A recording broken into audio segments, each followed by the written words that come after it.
Welcome to Islamic Life Coach School Podcast. Apply tools that you learn in this podcast and your life will be unrecognizably successful. Now your host, Dr. Kamal Akhtar. Hello everyone. Peace and blessings be upon all of you. Welcome to the 12 Steps Apologies Anonymous podcast, where we explore the art of apologizing and how it can improve your relationships and well-being. This has nothing to do with the actual AA. I mean, maybe. I'm familiar with the 12 steps of Alcoholic Anonymous, but any overlap here is coincidental. I thought the 12 steps to AA was a catchy title, so here we are talking about apologies. The inspiration for this podcast came about in a complete opposite way. I actually saw that women around me were apologizing too much. For the most part, Muslim women are in extreme people-pleasing mode. So if this podcast generates more ideas of how you need to be apologizing more to people, it is not directed to you. If majority of your sentences in a day start with "I'm sorry," you're apologizing too much. You're actually in a position to dial it down a notch or two. Don't apologize for asking a question, or verbalizing your opinion, or for disagreeing with someone. Don't apologize if you trip over someone's foot while walking. You're the one who tripped. You can just say, "I didn't see your foot there. Are you okay?" Don't apologize for bumping in the door. There's no one there. The door doesn't need your apology.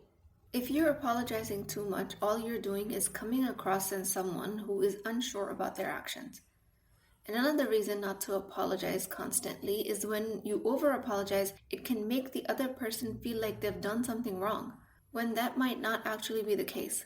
If you apologize for tripping over someone's foot when it was an accident, you might be actually creating an awkward situation where there wasn't any. I always tell you guys that you cannot create someone else's emotions, especially of awkwardness in this situation. Only their thoughts create their emotions. But you can help the situation by not creating an interaction where they have to reply by forgiving you just to keep up with the social decorum. Having said all of that, apologizing is a crucial skill that can help us repair damaged relationships and restore trust and harmony. But many of us struggle with apologizing, either because we feel ashamed or because we don't know how to do it effectively. We apologize way too much or apologize from shame. Keeping in mind that there is such a thing as apologizing too much, I will leave it to your discretion when you think you actually need to apologize. And for that, I have the 12-step guide for you. So in this episode, I'll be sharing the 12 steps that can guide us in making sincere and effective apology. Number 1, take responsibility. Take responsibility for your actions. I'm not a proponent of guilt-driven action, so this step cannot be done from guilt. Guilt might have been present to show you that you did something wrong and that you need to make amends, but do not take responsibility of your actions from guilt, because extensive guilt causes fight and flight pathways to be activated. Guilt can show you that you want to take responsibility for your actions, but admitting you were wrong should not propagate the guilt. The guilt is why apologies fail, because it doesn't feel good to take actions from guilt. I'm not saying guilt has no value. It has tremendous value because it shows you that it is important to you to take responsibility for your actions, or that you do not value that someone else gets hurt because of you. But that lesson is all guilt is created to teach. Clean up the guilt before you take the action of taking responsibility of apologies. How are you going to clean up your guilt? How do you clean up any of your emotions? And that's through your thought. All emotions are created from thoughts. If you find yourself apologizing from guilt, just trace back to what thoughts are creating this and simply emphasize thoughts that create more acceptance of yourself, more openness, more grace. Step number 2, acknowledge. Acknowledge the other person's feelings and impact of your actions on them. Remember, your impact is oftentimes different than your intention. I have a whole podcast on this topic, episode number 94. Basically, what it means is that the effects of your actions can be different from what we intended or anticipated. This can happen for a variety of reasons, but the biggest reason that we have to take into account is the perspective of others. It is important to be aware of this potential difference between our intention and impact, and to take responsibility for the consequences of your actions, especially when they're different from what you intended. So acknowledge your impact. You can have the purest of pure intentions, but if it doesn't land the way you wanted, you can politely apologize. Number 3, express remorse. This step can only be done first with Allah subhanahu wa ta'ala, and then with people who have your back. People who cannot accept your vulnerability cannot be involved in this step. This is a very common mistake that people make, where you believe that just because somebody is in a close relationship with you, they will be able to handle your vulnerability. But that is not the case. Don't put your husband or your best friend or your cousin in a position of having to accept your vulnerability of the expressed remorse if they are not ready to do so. It is important to understand other people's limits and not to expect them to be ready or willing to handle your vulnerability if they are not prepared to do so. Instead, seek out supportive and understanding individuals who are willing and able to provide the emotional support and guidance you need. So usually how you might be doing it is that you feel remorseful and you want to express remorse, but you want your loved ones to support you through this. But be mindful that their own cups might be empty. They don't have what it takes to have your back. They actually can't support you. This expectation of support strains relationships. The expression of remorse, first and foremost, has to go through Allah Azza wa Jal, through repetition of astaghfar, while being mindful of what your astaghfar is for. You genuinely express remorse, say abundant astaghfar, and consider it accepted. Then it has to go through yourself. You have to process it and you have to support it within you. It is ultimately up to you to not judge yourself for that remorse. After that is done, then maybe, just maybe, seek external guidance and support. Maybe from professionals, maybe from people in your life that can hold the weight of your emotions. Use skillful discretion when approaching somebody to help you support through your remorse. Not everyone has the capacity to hold you, and it's not against them. It's your responsibility as an adult to find a person fit to provide you that support that you're looking for.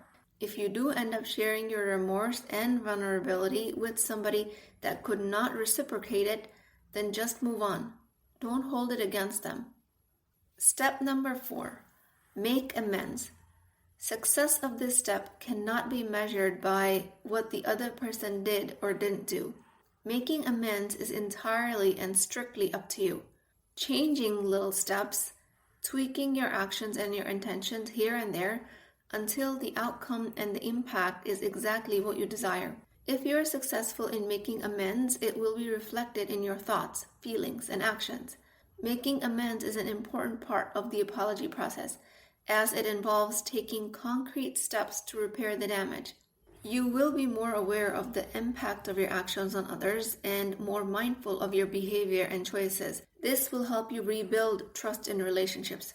How do you know if you have successfully made amends? Your future actions will reflect it. That is the only measurable outcome you need to be looking for to gauge your success. The person you are asking for forgiveness from cannot provide you the proof of your amends because they might not be capable of doing so. That does not mean your actions of making amends are fruitless. It just means that they have their own work to do. Their ability or inability to accept your apology and your amends says nothing about if your process of apology was successful or not. To measure your success of your apology process, all you have to do is measure what your future actions look like. Step number 5, ask for forgiveness. Again, 3 ways you will be doing this step, internally, externally, and with Allah subhanahu wa ta'ala. Forgive yourself first. You are human. You will make mistakes. Self-forgiveness might be the toughest step for some of you, but absolutely needs to be done. Some people believe that by constantly blaming yourself, you'll be able to avoid repeating the same mistake again. But this is a thinking error, as constant blame only leads to more blame and can have negative effects on other areas of your life. It is actually more important to forgive yourself and step out of the guilt in order to be able to self-correct and avoid repeating the same mistake in the future. Blaming yourself constantly does not lead to positive change or growth and can actually hinder your ability to move forward and improve. Besides asking for forgiveness internally, ask for forgiveness externally from the person you intend to apologize to. The only outcome here you need to measure again is if you're sincere enough in your apology or not. You cannot measure your success by them forgiving you. That might or might not happen. Again, they are on their own journey. Most people fail at this step because they're waiting for the other party to verbalize or show in some manner that they're forgiven. This is not in your control. Move on if that reassurance doesn't come. Also, use your discretion in this step because it is entirely possible that you're not ready to ask for forgiveness from this person, in which case, do not do it prematurely. You might want to work on cleaning up your thoughts and your discomfort about the situation first. Until then, you can ask for forgiveness in your head, but keep up with the work. Then lastly, but most importantly, ask for forgiveness from Allah subhanahu wa ta'ala. Because what else really matters? Again, the outcome to measure is how pure your intentions were in asking for this forgiveness. With Allah subhanahu wa ta'ala, we don't wait for signs that we've been forgiven. Some scholars say if your intentions are pure, you come to asking for forgiveness from Allah with the clean heart, clean energy, a peaceful qalb, and you ask for forgiveness and you improve your actions moving forward, consider yourself forgiven after that. Then it actually becomes a sin to constantly worry about if Allah has forgiven you or not. I feel like this step alone could be a podcast in itself, but the asking of forgiveness part is itself a skill. Step number 6, listen to the other person's perspective and try to understand their point of view. Active listening is super important. If you don't empathize with their point of view, your apology will not come out sincere. If you're getting ready to answer them before they're done speaking, your apology will not be sincere. Do not be thinking of answers and a comeback in a conversation if you're apologizing. Actively listen to their point of view. Step number 7, accept any consequences for your actions and be willing to make changes to avoid making the same mistake in the future. Accepting any consequences is important because it shows you're taking responsibility. This means being willing to face whatever is in your path and not trying to avoid or minimize the effect. This involves seeking help or guidance, changing habits or routines, or making other necessary adjustments. This active participation also demonstrates your commitment to personal growth and positive change. Step number 8, be sincere in your apology and avoid making excuses or blaming others for your actions. It is almost reflexive to want to blame what the other person did or didn't do. Making excuses or blaming others for your actions can undermine your apology and make it appear insincere. Step out of blame if you want your apology to be honest and truthful. It does not mean that you have to stop blaming the other party and start blaming yourself. It just means that there has to be no blame. Not on them, not on you. Step number 9, make it look like you put some effort in it. Try not to make it generic or impersonal. Apologize in person if possible, or through a private or personal communication. Something that sparks connection rather than a hurried, half-baked attempt. Creating connection with a person you want to apologize to will push you to do higher level of mind management work. And that is the gift here. You will become a better person in the process. Step number 10, avoid repeating the same mistake, and you do that by thought work. Prepare yourself for scenarios that you predict will provoke a reflexive action that you might later regret. Rehearse ahead of time for those scenarios in your head and come up with alternative responses for yourself. Literally, role play in your head. If he does this, instead of doing this, I will do that. Or, if she says that, instead of answering back, I will take the higher road. Or, I will answer back, but respectfully.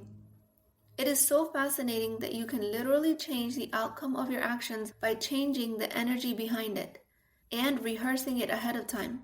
You can take the same action from love and respect or hate and anger, and it will have a completely different effect on people. And this method of mental rehearsal is extensively scientifically proven.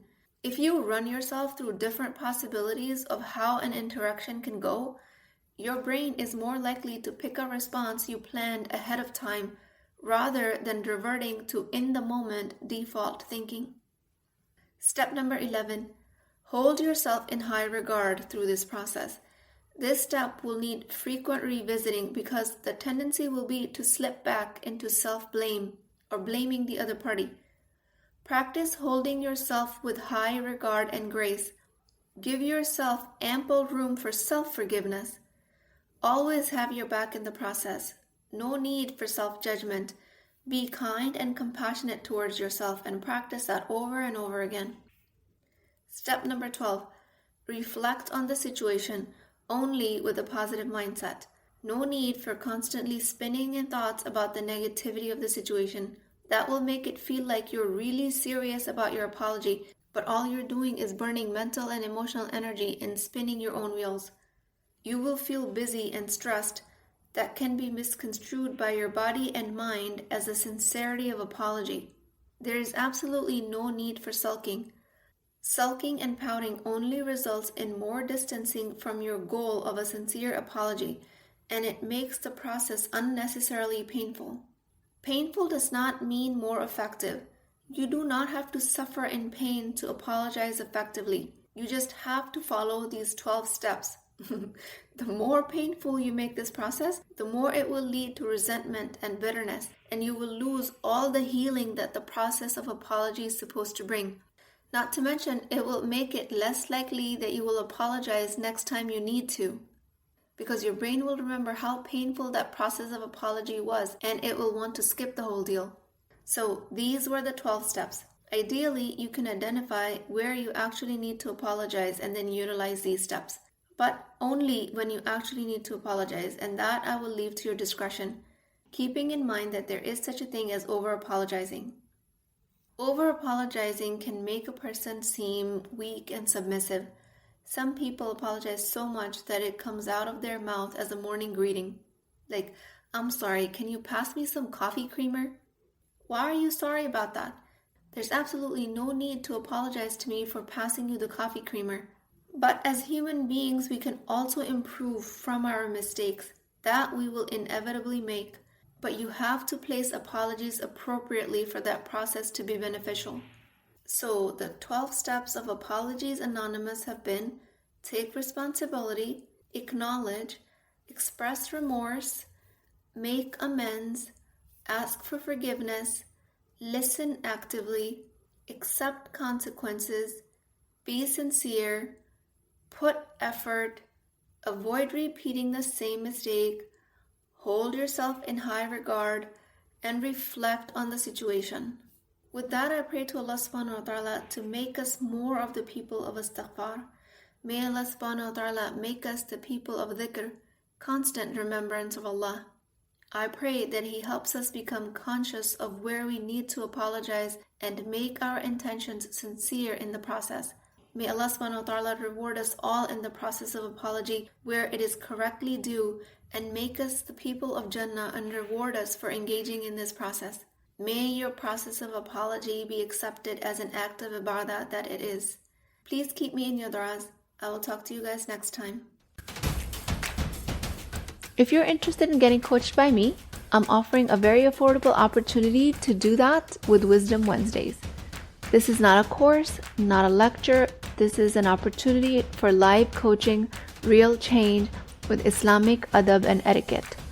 You do not need more information. You actually need a space to create change. At $19.99 a month, which is a price of takeout dinner, you as a Muslim woman will create confidence, intimacy, and connection without shame or fear of judgment, because your privacy is my highest priority. So join at www.islamiclifecoachschool.com, resources, Wisdom Wednesdays. I'll see you inside, inshallah.